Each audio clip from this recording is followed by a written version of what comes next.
नमस्कार दोस्तों, आपका हार्दिक अभिनंदन है बिब्लो फाइल के डिजिटल सेंटर पर। मैं दिनकर राणा हर सुबह की तरह आपका बेहतरीन तरीके से स्वागत करता हूं और आज की शुरुआत करते हैं सुर्खियों के साथ। आ जाइए।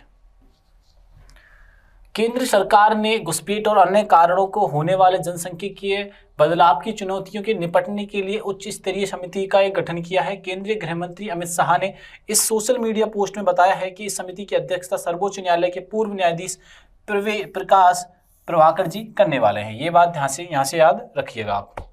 अंतर्राष्ट्रीय योग दिवस 2026 के 25 दिवसीय काउंटडाउन कार्यक्रम के दौरान पश्चिम मंदिर समूह खजुराहो छतरपुर मध्य प्रदेश में माननीय आयुष राज्य मंत्री स्वतंत्र प्रभार एवं स्वास्थ्य एवं परिवार कल्याण राज्य मंत्री प्रताप राव जाधव जी ने अंतर्राष्ट्रीय योग दिवस 2026 की theme yoga for health ageing की घोषणा कर दी है। ये बात ध्यान रखना। देखो, हर साल योगा दिवस मनाया जाता है, उसकी अलग थीम रखी जाती है। योग डे की क्या रखी जाती है? थीम रखी जाती है। जैसे हम बात करें इस क्वेश्चन की कि भैया बाहरी घुसपैठियों को रोकने के लिए केंद्र सरकार एक समिति का गठन कर रही है। किसका गठन कर रही है? केंद्र सरकार एक समिति का गठन कर रही है। उस समिति के जो अध्यक्ष बनाए गए हैं वो कौन बनाए गए? प्रकाश प्रभाकर जी को बनाया गया। प्रकाश प्रभाकर जी जो हैं न्यायालय के पूर्व सर्वोच्च न्यायालय के पूर्व न्यायाधीश रह चुके हैं। ये बात ध्यान रखिएगा आप लोग। विश्व स्वास्थ्य संगठन WHO के निर्णय लेने वाली संस्था विश्व स्वास्थ्य सभा ने पहली बार स्ट्रोक, मस्तिष्क घात या लकवा को एक प्रमुख वैश्विक सार्वजनिक स्वास्थ्य प्राथमिकता के रूप में आधिकारिक रूप से मान्यता दे दी है। ठीक है ना, ध्यान रखिए क्या मान्यता दी है? WHO ने। मान्यता किसने दी है? WHO ने दी है। WHO ने मान्यता दी है विश्व स्वास्थ्य सभा ने कि भैया पहली बार स्ट्रोक जो होता है, माइंड का जो स्ट्रोक पड़ता है, वो क्या है? वैश्विक सार्वजनिक स्वास्थ्य प्राथमिकता के रूप में आधिकारिक रूप से मान्यता दे दी गई है। अब इसे क्या अडॉप्ट कर लिया गया है सार्वजनिक तौर पर। ONGC लद्दाख की पुगा घाटी में भारत का पहला भूतापीय ऊर्जा संयंत्र विकसित करेगा। उपराज्यपाल विनय कुमार सक्सेना द्वारा समझौता ज्ञापन की 5 वर्ष के विस्तार की मंजूरी दे दी है लद्दाख में। ONGC ने कहा पुगा घाटी में किया है? लद्दाख के अंदर किया है। ये विराट कोहली IPL इतिहास में लगातार 4 सीजनों में 600 रन बनाने वाले पहले खिलाड़ी हैं।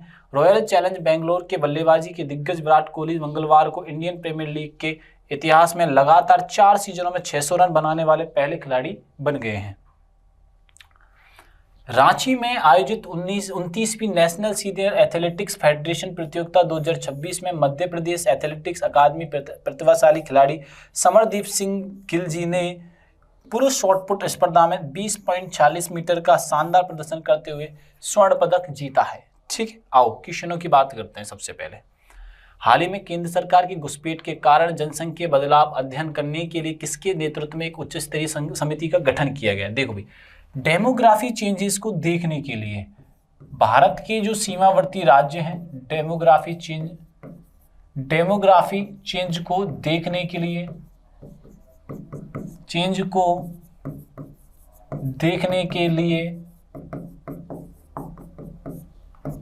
ठीक है, एक समिति हाई समिति का उच्च समिति का गठन किया है। उच्च समिति का गठन किया है। ये भारत के गृह मंत्री अमित शाह जी ने किया है। किसने किया है? अमित शाह जी ने किया है। ठीक है, अब अमित शाह जी ने इसका गठन किया है। अब गठन में जिसको अधिकार मतलब कि चीफ अध्यक्ष नियुक्त किया गया, वो किसे किया गया? वो किया गया प्रकाश प्रभाकर जी को। प्रकाश प्रभाकर जी को चुना गया है। अब इनके बारे में एक बात और आपको यहां से याद रखनी है। ठीक है, अध्यक्ष चुना गया और ये सुप्रीम कोर्ट के जज रह चुके हैं। सुप्रीम कोर्ट के ये जज रह चुके हैं। ये बात आप लोग यहां से ध्यान में रख। कौन? प्रकाश प्रभाकर जी। ठीक है, आगे बढ़ते हैं। केंद्र सरकार ने घुसपैठ के कारण होने वाले जनसंख्याकीय बदलावों का अध्ययन करने हेतु एक उच्च स्तरीय समिति का गठन किया है। इस समिति की अध्यक्षता प्रकाश प्रभाकर करेंगे। ठीक है ना। समिति क्षेत्रों का अध्ययन करने अपनी रिपोर्ट सरकार को सौंपेगी कि भैया जैसे कि पश्चिम बंगाल में डेमोग्राफी चेंज हो रही है, जम्मू एंड कश्मीर में चेंज हो रही है। ठीक है, जो सीमावर्ती राज्य हैं, असम हुआ, अरुणाचल प्रदेश हुआ, इसके अलावा और अन्य राज्य जैसे केरलम हुआ, तो इन राज्यों में डेमोग्राफी जो चेंज हो रही है उसको मद्देनजर रखते हुए कारण और परिणाम दोनों चीजें का जो पता लगाएगी कि डेमोग्राफी क्यों चेंज हो रही है और किसको सौंपेगी, ये केंद्र सरकार को ये जो जानकारी है सारी की सारी इकट्ठा करके दी जाएगी। अंतर्राष्ट्रीय योग दिवस 2026 का विषय क्या रखा गया है? अंतर्राष्ट्रीय योग दिवस की जो थीम रखी गई है वो हमसे पूछी जा रही है। 2026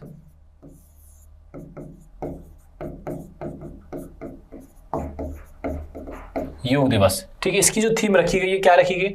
स्वास्थ्य बुढ़ापे के लिए योग, ठीक है। योगा फॉर हेल्थ एजिंग, ठीक है ना। स्वस्थ बुढ़ापे के लिए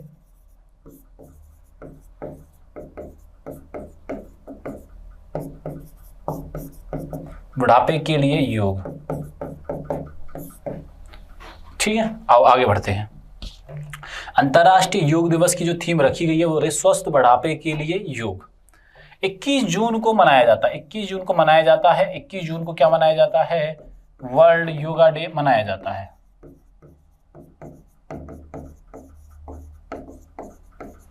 ठीक है ना। योग दिवस 2026 के मुख्य कार्यक्रम की मेजबानी कोलकाता करेगा। और कोलकाता किस राज्य की राजधानी है? तो ये है वेस्ट बंगाल की। वेस्ट बंगाल के हाल ही में चुनाव हुए हैं तो शुभेंदु अधिकारी जी को यहाँ का सीएम चुना गया है।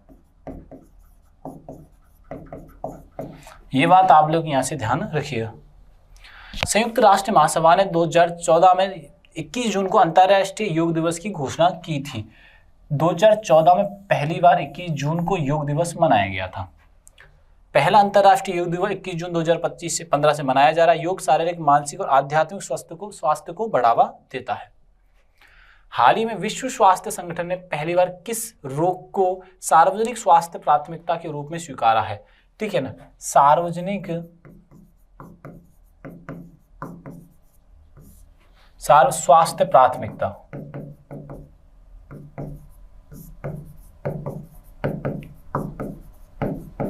ठीक है ना। तो किसने मान्यता दी है? WHO ने दी है। WHO की सभा है WMA, उन्होंने दी है। और किसको दी है बच्चों? ये दी है ब्रेन स्ट्रोक को।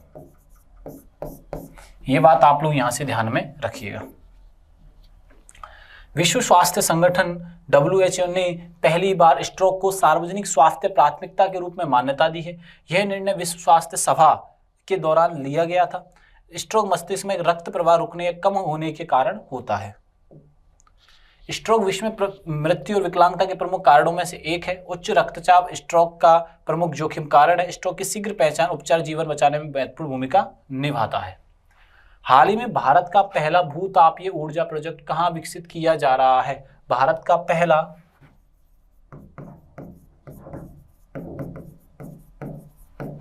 पहला ऊर्जा प्रोजेक्ट, भूतापीय ऊर्जा प्रोजेक्ट,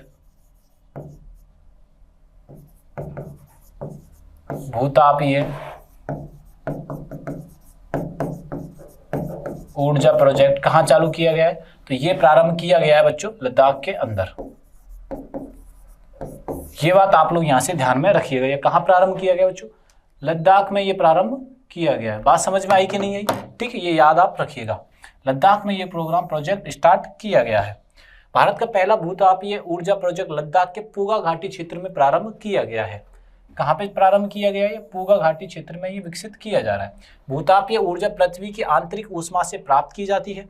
पृथ्वी की आंतरिक ऊर्जा से भूतापीय ऊर्जा प्राप्त की जाती है। यह परियोजना स्वच्छ नवीकरण ऊर्जा को बढ़ावा देती है। लद्दाख में हाल ही में कई रणनीतिक ऊर्जा परियोजना विकास हुआ है और पुग्गा घाटी अपने गर्म जल स्रोतों के लिए प्रसिद्ध है।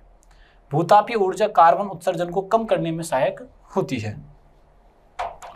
हाल ही में IPL के इतिहास में 4 सीजन में 600 रन बनाने वाले खिलाड़ी, पहले खिलाड़ी पर लगातार 4 सीजन में 600 प्लस रन बनाने वाले 26, 25, 24 और 23 लगातार 4 सीजनों में 600 प्लस रन बनाने वाले खिलाड़ी बने हैं विराट कोहली। ये बात आप लोग यहां से ध्यान रखिएगा। कौन बने हैं? विराट कोहली बन गए हैं। ठीक है ना। वनडे में इनके सर्वाधिक शतक हैं, हाईएस्ट सेंचुरी है। ठीक है। ये बात सचिन को इन्होंने पीछे छोड़ दिया है। मास्टर ब्लास्टर सचिन तेंदुलकर को इन्होंने पीछे छोड़ दिया है। विराट कोहली ने आईपीएल इतिहास में लगातार 4 सीजनों में 6 या 600 से अधिक रन बनाने के रिकॉर्ड बनाया है। उन्होंने ये उपलब्धि रॉयल चैलेंजर्स बेंगलोर की खेलते हुए बनाई है। 23, 24, 25, 26 सीजनों में इन्होंने ये अचीवमेंट प्राप्त किया है बच्चों, ये बात आप लोग यहाँ से ध्यान में रखिएगा। ठीक है, सर्वश्रेष्ठ बल्लेबाजों में से है, सर्वाधिक रन आईपीएल में है इनके, और आरसीबी से अत्यंत इनका महत्वपूर्ण योगदान है। हाल ही में रांची आयोजित राष्ट्रीय सीनियर फेडरेशन कप 2026 में शॉटपुट स्पर्धा में समरदीप सिंह गिल जी ने कौन सा पुरस्कार जीता है? तो इन्होंने गोल्ड पुरस्कार जीता है। कौन सा पुरस्कार जीता है बच्चों? तो इन्होंने जीता है स्वर्ण पदक। ये बात आप लोग यहाँ से ध्यान में रखिएगा। राष्ट्रीय सीनियर फेडरेशन 2026 में समरदीप जी सिंह ने स्वर्ण पदक जीता है। ठीक है ना, कौन सा पदक जीता है बच्चों? स्वर्ण पदक जीता है। ये बात आप लोग यहाँ से ध्यान में रखना। ठीक है, और आयोजन कहाँ पर हुआ था? झारखंड के रांची में हुआ था। राष्ट्रीय सीनियर फेडरेशन कप भारत की प्रमुख एथलेटिक्स प्रतियोगिताओं में से एक है।